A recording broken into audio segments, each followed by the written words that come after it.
Magandang buhay sa lahat mga kagri. Welcome back sa ating channel. Merry Christmas and Happy New Year po sa lahat. Ngayon po ay papakita ko sa inyo how to plant grafted chico.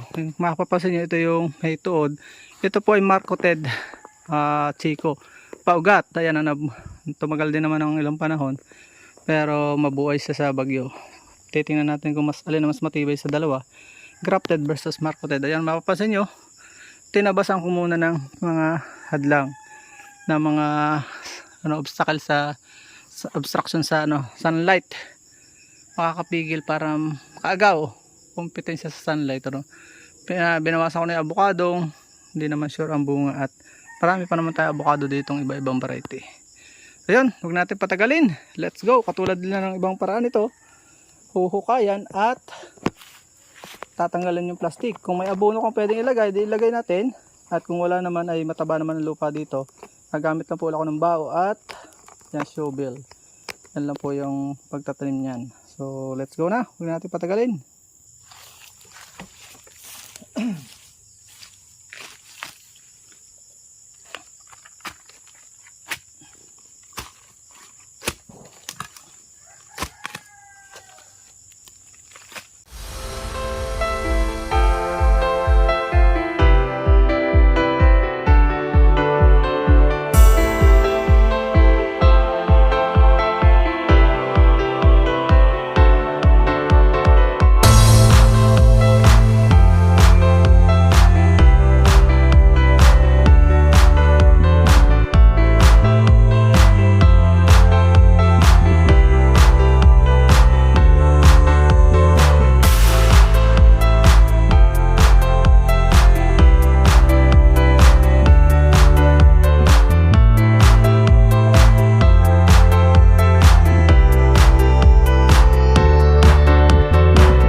So yan, natapos po tayo. Mapansin nyo, medyo pahiga ako tinanim.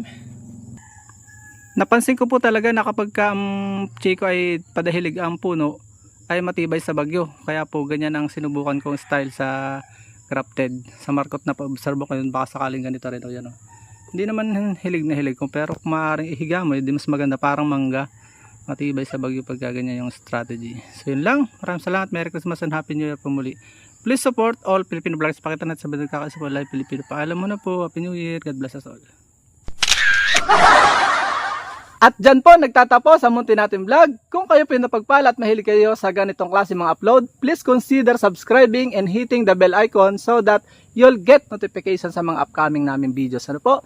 Magkita-kits po tayo sa susunod natin mga vlog. Paalam and God bless. Bye-bye po muna.